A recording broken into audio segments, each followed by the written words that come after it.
أعوذ بالله من الشيطان الرجيم بسم الله الرحمن الرحيم الحمد لله رب العالمين ثم الصلاة والسلام على عباده الذين اصطفى وبعد ara inchallah hiɗen wondi ɗo hande ko musidɗo mon taw Abdallah Diallo Bruxelles depuis Laguine Labe Afia Guériyaɓe Hansangere Modi Madiw Sare dow Sare hara hiɗen wondi ɗo kadio meɗen kisallo en direct e karamokoɓe meɗen Oustaz Ceerno Sadou Bari haray jibinande Dalaba haray miti haray ko ɓeɗo woni ko jogani en haray duɗal meɗen ngal haray inchallahu e nder haray miɗo fewtina ɓe ɗo caméra on woda ko ɓe maki seeɗa inchallahu. Assalamu aleykum Oustaz. Wa aleykum salam wa rahmatullahi taala wa barakatuh. Nala ton Oustaz hiɗon e jaam ton? Alhamdulillah.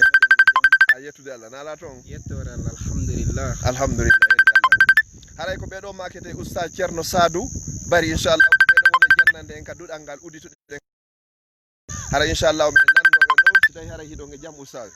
Meɗen e jaam alhamdulillah ɓe gurne jam. Alhamdulillah. Haray ko honno fewnor ɗon ka duɗal ton? Ndiga e yettore Allah moƴƴa.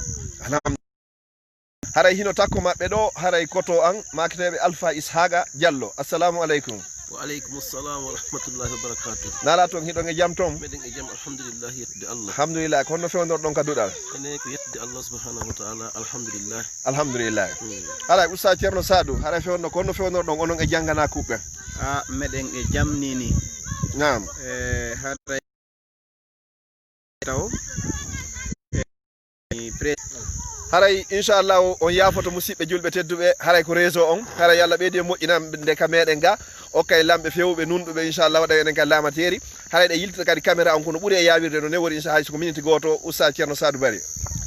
Haray inchallah miɗo mari komi andintinta ɗo seeɗa ko raɓɓiɗi haray e piiji ɗin fof ko ma sa akana wa mallam yasa lam yakun awwalan haray oti ko Saad Oustaz Ceerno haray inchallah jama haray coupi kadi ɓe jonnaɓe ɗo kadi yandi joni 30 secondes inchallah coupe vidéo présenté joni Oustaz. Haray inde annen ko Oustaz Ceerno Sadou Bari jibinande Dalaba Miti e sous préfecture on e district kon haray ko Lelato e haara quartier on haray ko Madina. Haray inchallah e barkinaɗo wondata si wona barkinaɗo haray nini arsikeji ko jillidi ko min e Oustaz Abdallah haray inchallahu meɗe weltaniɓe meɗen tori Allah subhanahu wa ta'ala yallah on weltanoɓe haray yaani ko mene won nini ko ɓe waɗi haray inchallahu en falno jutinde vidéo on seeɗa kono haray waware newade haray min acciti on. Wassalamu aleykum wa rahmatullahi wa barakatuh. Wa aleykum salam wa rahmatullahi wa barakatuh.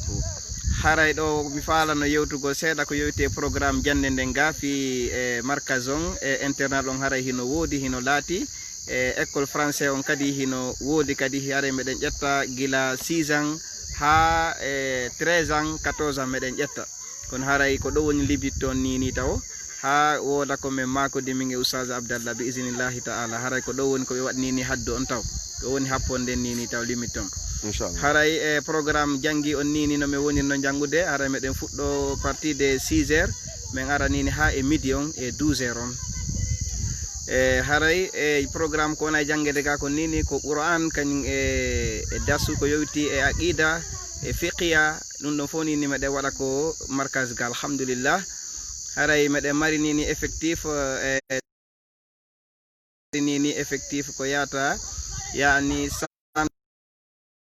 meɗen mari effectif telen ka bange duhiɓɓen meɗen mari nini 58 personnes haray alhamdulillahi hara e sonnaɓe e mawɓe ɓen kadi alhamdulillahi kamɓe kadi meɗen marni ko yata 45 personnes haray ko alhamdulillahi meɗen weltani Allah subhanahu wa ta'ala weltani Oustaz Abdallah haray yo Allah ɓeydam